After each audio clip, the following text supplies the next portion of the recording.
Alright, so this video today is not exactly my normal sort of gear release video when I've bought a new piece of gear and just show you what it's all about and what the specs are and everything. This is really a attempt in video form to try and explain how this new piece of gear, this guitar, the Danocaster Telecaster, has inspired me straight away and opened up new avenues in my mind of music to explore and try and play and be creative.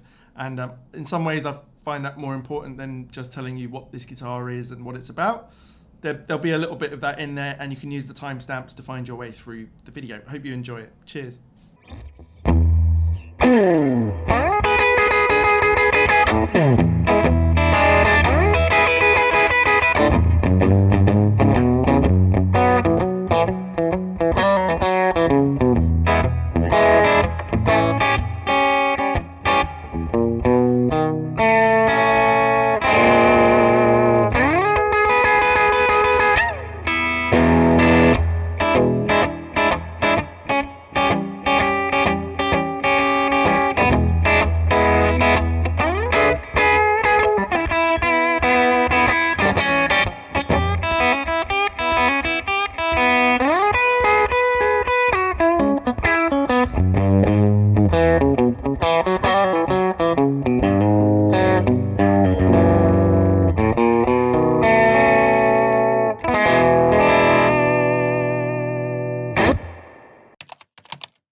I know a lot of you recently have noticed that I've steadily been getting more and more into old-fashioned types of blues. You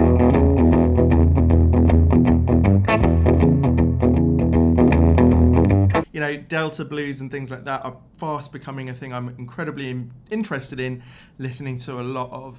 And this morning I was having a chat with a friend and he recommended I listen to a couple of people that I've heard the names of but actually haven't spent the time listening to. And well, let me start a bit earlier. Yesterday morning I was listening to some really early BB King, like early 50s to mid 50s. And it struck me that, wow, everything I needed to know about the blues, I felt like, was in this 10 or 15 tracks that was in this album, like the early years of BB King. I mean, the bass lines, the singing, the rhythm, the energy, and the little lead lines that he threw in. And it reminded me that this sort of music is not just about sitting in your room alone, of course, but that's the chance I have. That's what I do.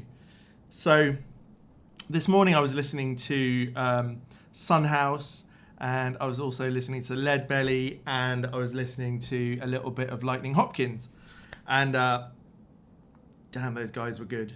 I don't know where it came from. Well, I mean, historically I know where it came from, but where did it come from? So here's a bit of a different video today. I'm introducing a new guitar to the channel, but as has become more common on my channel, I don't just want to talk about gear. I'm not going to take you through a history of blues music or anything like that, nothing like that at all. As usual, this is about my journey in guitar. So in this video I want to talk about why this guitar and how this guitar is going to help me get to the crux of where I want to be, and how I sort of go about my process of hearing music and trying to turn it into something I can put on the channel. So let's just start with what I was up to after I was listening to all that music. What did I pick up the guitar to try and play?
Okay, so that was in a shorts format because I published that as a short yesterday. But this was the first thing when I had the guitar there, sat alone. This is what it felt like I wanted to play, was this sort of slow blues, BB box. Obviously, I've been listening to BB King and just playing around with that BB box a little bit and going back and forth from the first position and up.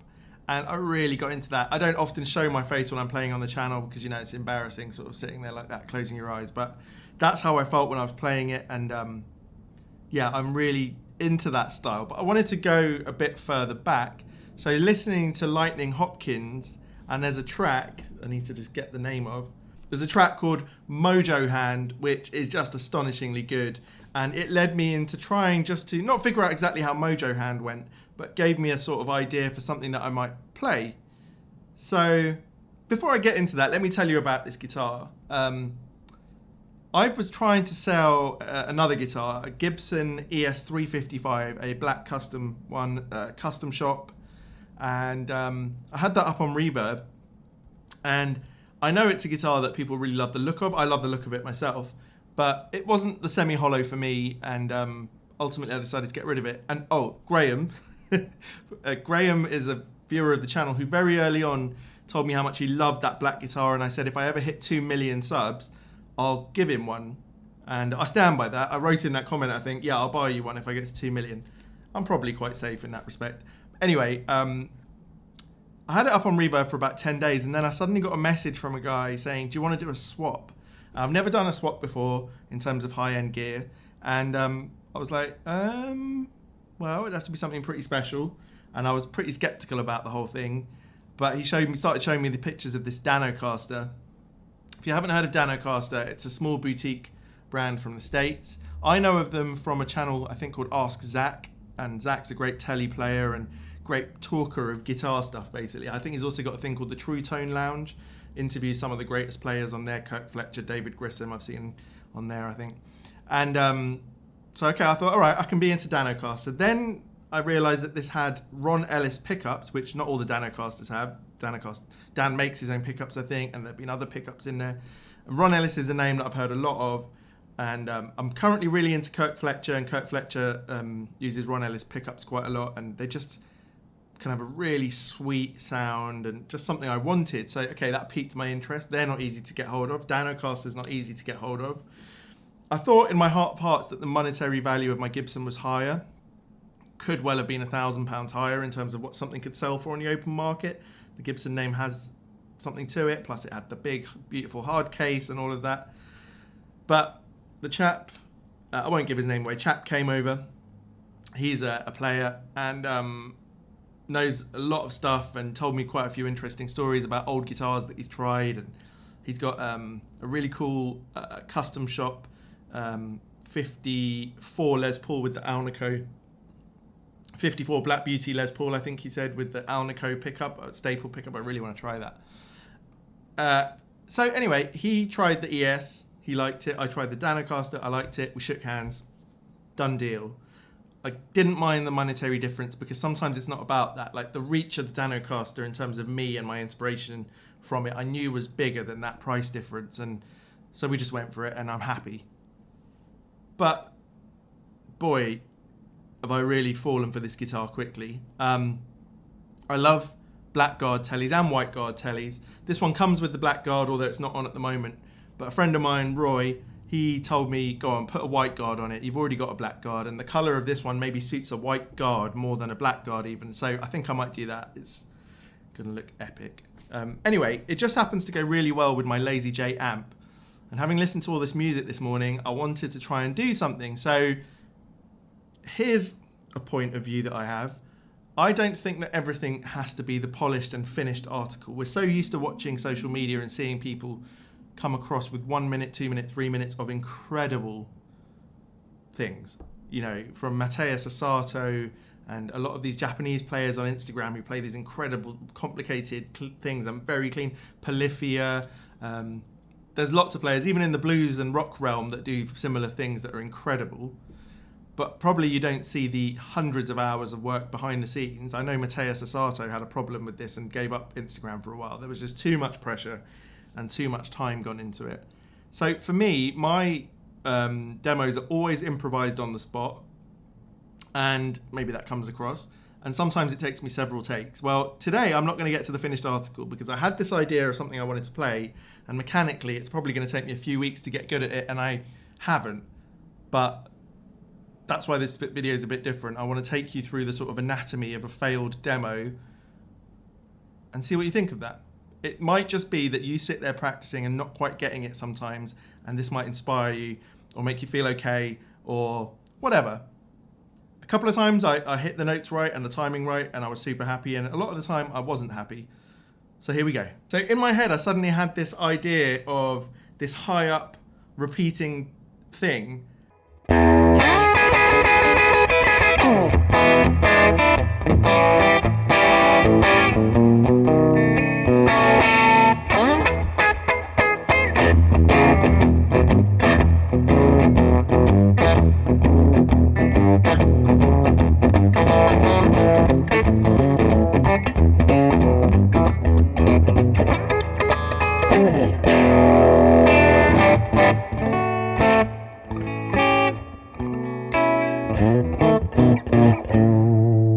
And it's something I've heard in old music, and I wanted to do that. And then I thought I'd do the old, 12-bar blues and whatnot. So I started in the neck pickup. Quickly, I think I've realized that that's going to be too murky for this exact thing. You're playing down on the low strings. So I'm going to move into the middle and then the bridge to sort of try and figure out where exactly I should stand. But once I'd come up with this little idea that I wanted to do, yeah, that's what's stuck in my head.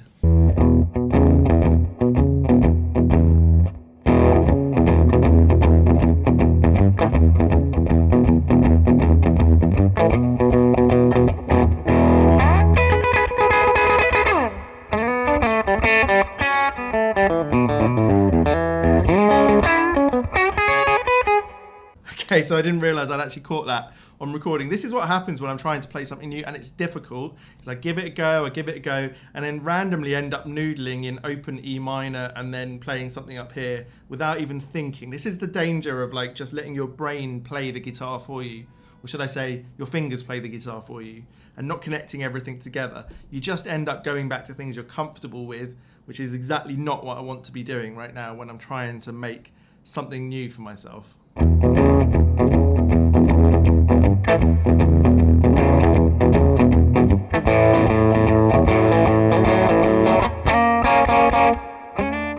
Keep trying to get the various parts of this, what's in my head, better as I'm going along. Bear in mind, this whole thing, from the time I got the idea in my head to now, I've recorded just one long take. And the one thing about that is you never actually know what the microphones have picked up. Sometimes it's better than you thought, and sometimes it's a lot worse than you thought.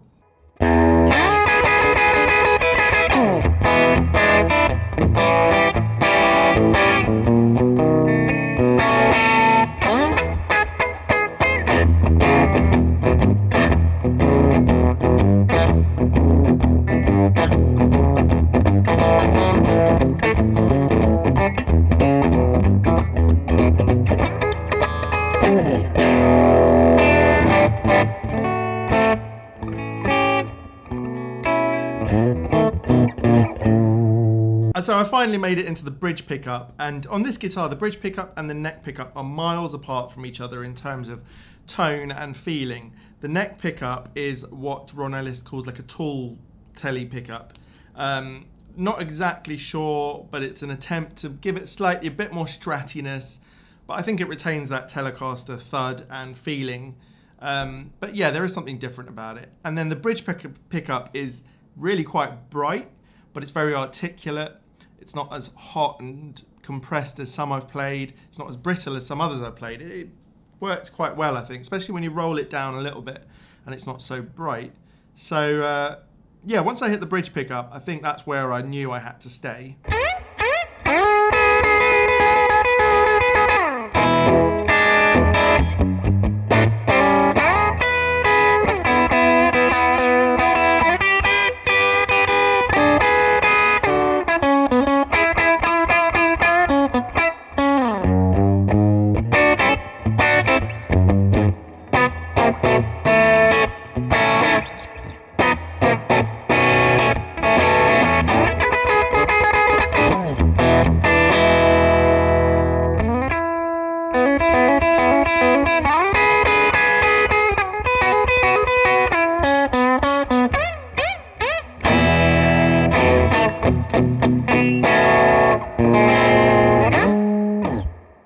So here's what I thought would be cool is if I go away and over the next few weeks or so, I really put together a track using the sort of motifs that I've been playing around with here, polish it up, put it into a proper structure, and then play it as a full version of whatever is in my head. And in that, I could do that sort of Paul David style thing where he sort of shows you how his practicing has been going. If I can remember to record all of that. But really, this video is about, obviously it was about a new guitar that I'm really excited about. It's about discovering old things and finding things that you sort of really connect with, and how that inspires you. And sometimes I've forgotten myself that this is all about the music, and I can go like 2-3 weeks in a row sometimes and not actually listen to any music unless I've had a real chance. Unlike before COVID, I used to go to the gym 6 days a week, and for an hour and a half every day I'd listen to music. So I had loads of music, and I'd be in the car going places, I'd listen to music, and we'd listen to music in the evening. Since COVID and everything else that's going on, music, unfortunately, in that sense, has become less available to me, unless I make a real effort to sit here and listen to it. So discovering all this old stuff is just phenomenal. I mean, if I were you and you haven't heard Sunhouse, his voice is one of the most atmospheric voices I've ever come across. It gave me the chills. Lightning Hopkins, the stuff he was doing back then is just unbelievable. Early BB King, Lead Belly, Muddy Waters I absolutely love. And then there's loads of people who I need to go and discover and think about where their ideas can put me and how I can bring those together into something that becomes a bit like I see with Kirk Fletcher. As I mentioned Kirk Fletcher earlier, he's an amazing student of all this stuff. Somehow he puts it all together but still makes it his own, and I think if you can do that, and that's what you want to do, that's great. So I'll be back hopefully in terms of this video in a few weeks to try and have put together something that's more cohesive, that I've been able to learn how to play mechanically, that speed and everything, and get it clean. And then I'll show you what pain I've been through to do that. So I hope you found this odd video interesting. I haven't decided what the title of it's going to be yet. But anyway, loving my Danocaster, love the Lazy J, no pedals needed in that. So yeah, that makes me happy. All right, have a good weekend. Cheers.